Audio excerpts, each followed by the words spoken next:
Barakata Yahweh, Barakata Yahushai, Bayishim, Barakah Kodash, Barakatum. First and foremost, I want to give all praises, glory, and infinite honors to Yahweh Bayishim Yahushai. Double honors to the apostles and elders, the great millstone who ruled and teach well. And peace and salutations to Yahakim out there pushing this word in truth and sincerity to the four corners of the globe. May you brothers endure until the end. This is the brother Raya with another video, and I'll be profiling a little bit of this video from the Timcast YouTube channel titled Armed St. Louis Couple Speak Out, Far Left Destroyed Gate to Private Property, Threaten Their Lives. And this is just the beginning. Things are going to get progressively worse from here on out because we're living in the last seconds of the last days, the last seconds of the rulership of the heathens, chiefly the Edomites, who are the so-called white people. And in this particular instance, nobody was hurt, and those rioters destroyed property just to destroy it. But as the situation deteriorates more and more out here, and the food shortages hit, the second wave of the coronavirus hits, which is going to lead to more draconian lockdown measures, these racial tensions build up more and more, these civil war tensions build up more and more, and these protests drag on, people are going to get desperate and start breaking into each other's houses to take their goods, as well as have their way with the men, women, and children in those houses. And people are going to take to the streets in mass numbers and kill each other off violently. And with talks of disbanding and defunding the police, and police walking off the job, as well as calling in sick with the so-called blue flu, that's only going to make all these problems that much worse. What's going on in the Chaz zone in Seattle is just a microcosm of what's going to happen to the entire country. Lawlessness, looting, women getting raped, and people getting gunned down in the streets. And Yahushua said in the last days that the love of many would wax cold. This is Matthew chapter 24, verse 12. And because iniquity shall abound, the love of many shall wax cold. And when we go to the word iniquity in the Strongs, it's G458. Strong's G458, Anamia. Anamia, the condition of without law, because ignorant of it, because of violating it, contempt and violation of law, iniquity, wickedness. And ultimately, this is talking about the laws of Yahweh Bayishim Yahushai, which people are ignoring anyway, hence why this entire planet's in chaos. But it can also refer to the laws of these heathens. Again, the Chaz zone, which is in complete lawlessness. And what do you have? Looting, raping, and people getting killed. Again, a microcosm of what's coming to the entire country. So Matthew 24 verse 12 could also say, and because lawlessness shall abound, the love of many shall wax cold. And also as it says in 2 Esdras chapter 15 verse 15, for the sword and their destruction draweth nigh, and one people shall stand up and fight against another. And that one people standing up and fighting against another could mean a multitude of things. One race of people fighting against another, these coming race wars. One ideological group of people fighting against each other, these liberals against these conservatives with this coming civil war. Or one desperate person fighting against another desperate person to take their goods and whatever dwindling supplies are left. And swords in their hands. And that can mean bats, sticks, clubs, knives, and ultimately the modern day sword, which is the gun. Back to this image, and swords in their hands. And this image is pretty funny. It reminds me of that movie, The Domestics, or a John Carpenter movie. But let's get into this clip. We've got some major breaking updates in some of the chaos that has unfolded over the past couple of days.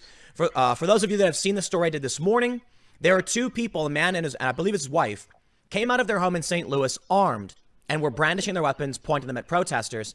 Now, that's the gist of the story. They've now spoken out, issued a statement saying they're in fear for their lives. The quick context for those that aren't familiar, this large group of, I can't call them protesters because we're well beyond this and because they broke onto private property, okay? You want to call them protesters, but there's been now 5 shootings in the Chaz. There was a shooting in Louisville, and it was a Black Lives Matter rioter who engaged in this mass shooting. We're going to go through this. This is tough. This is serious stuff, okay? So They broke onto a private community, destroying the gate. Confirmed. We have photo evidence proving it.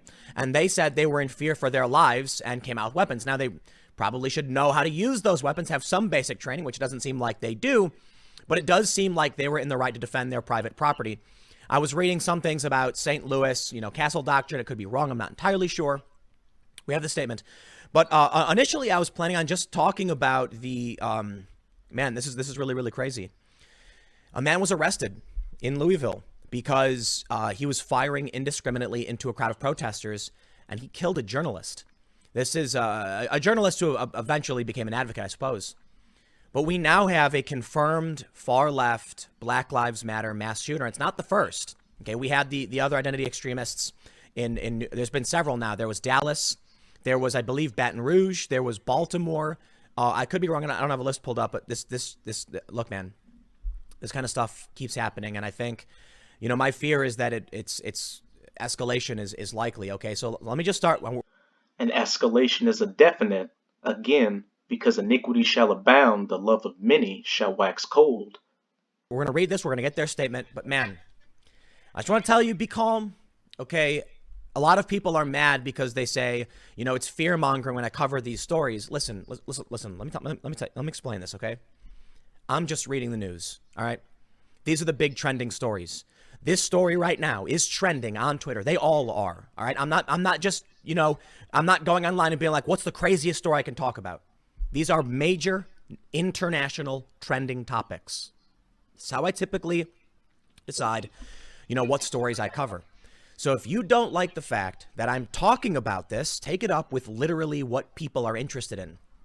When I do news stories on like my main channel, for instance, and I'm talking about politics and Trump, it's because these are the top trending stories. All right. These are the biggest news stories. I try to talk about them. Just want you to know that. Let's read this story from KMOV. We were in fear of our lives. Central West End couple seen pointing guns at protesters speaks. They say hundreds of protesters chanted and marched to St. Louis Mayor Lyda Crewson's home Sunday night calling for her resignation. Now, quick context, it's because she was doing a live stream where she read out names and addresses of defund the police activists. Not okay. I completely oppose that. A group of 300 Hey, more prophecy. Back in 2 Esdras chapter 15, for there shall be sedition among men. And that word sedition means conduct or speech inciting people to rebel against a monarch or ruling authority and invading one another. They shall not regard their kings nor princes. And your modern day kings and princes are these political figures, your mayors, senators, governors, presidents, prime ministers, etc., etc., and also the authorities that uphold the system, like the police, the National Guard, or the military. And as Tim Poole just said, that there were people chanting for the resignation of the mayor in St. Louis. And another example of people being seditious and not regarding their kings or princes is, again, the Chaz Zone. They ran the police out of there and set up shop. And also last week up in Wisconsin, a Democratic politician was attacked by protesters. And the course of their actions shall stand in their power. Protesters chanting "Resign, Lyda, take the cops with you" marched after Crewson read the names and addresses of demonstrators, calling for defund the police specifically.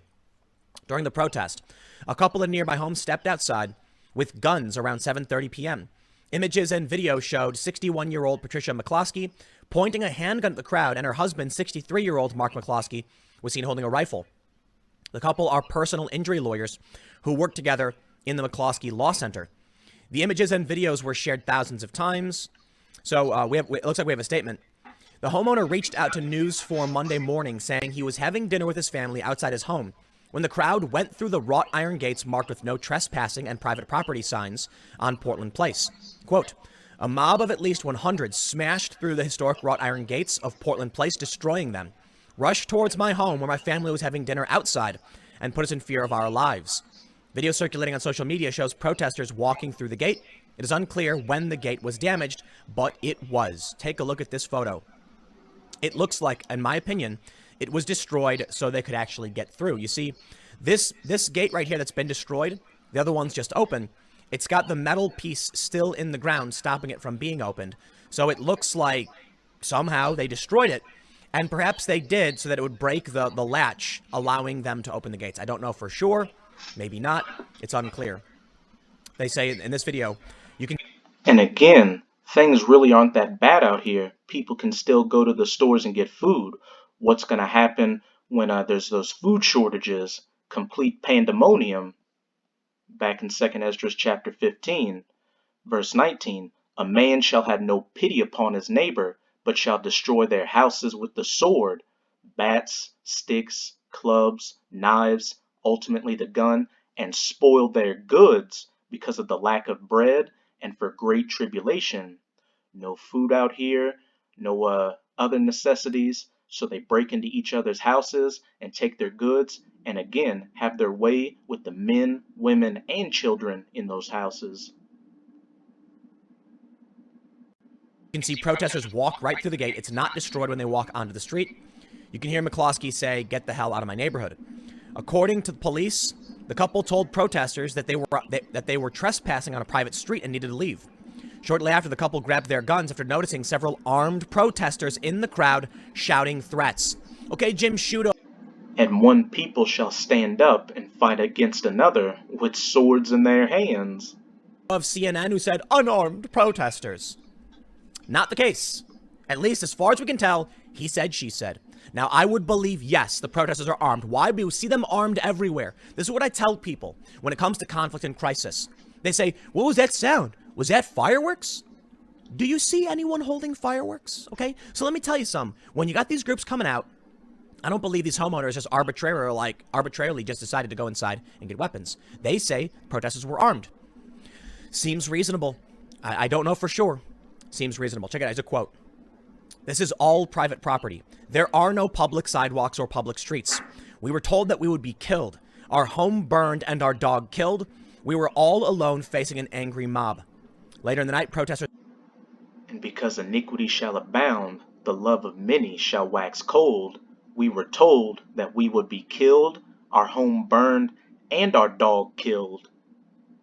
Painted resign on the street in front of the mayor's house during a Facebook Live that we get. So that's the update here, okay? These two people have now spoken out about why they did what they did. And if we want to take their word, then they said the gates were destroyed. That's true. They said they saw armed protesters, so they got their weapons. Look, man, where do you think all this stuff goes? You know what I mean? I don't know what to tell you. Let's hope for the best. Let's hope everybody settles down. Let's hope it doesn't have to come to this, and let's hope people stop. But the far left has been protesting for a month. But things aren't going to get better. They're going to get worse, and it's going to get to the point to where draconian martial law isn't enacted, and you've got the National Guard, the Army, as well as NATO troops and mercenary forces on the streets, putting people down dead in the streets like dogs. Back in 2nd Esdras chapter 15, verse 17, a man shall desire to go into a city and shall not be able, a state of martial law. You've already got several states starting to reenact the National Guard due to the protests. For because of their pride, the city shall be troubled, the houses shall be destroyed, and men shall be afraid. And this is all happening because of the iniquity of you people on this planet, chiefly you Edomites who are running this planet in complete wickedness, not through the laws, statutes, and commandments of Yahweh Ba'Yishim Yahushai, and 2/3 of you Israelites, or you so-called Negroes, Latinos, and Native Americans, who are hard-headed and refuse to return to your power, Yahweh Ba'Yishim Yahushai. Mass death, destruction, and misery is coming to this entire planet. So to you sincere Akim out there, now's not the time to be getting weak. You should have that fire in your spirit to be pushing this word as hard as you possibly can to make your calling and election sure, and have that protective hedge over you for when Jacob's trouble really kicks off. So with this video, I hope you sincere Akim are edified. Just keep strong and keep pushing this word. We're almost out of this final wicked captivity of the heathens, chiefly Esau, Edom. And as always, I'm going to say Abad Babal, Kwam Yasharala, and until next time, Shalom.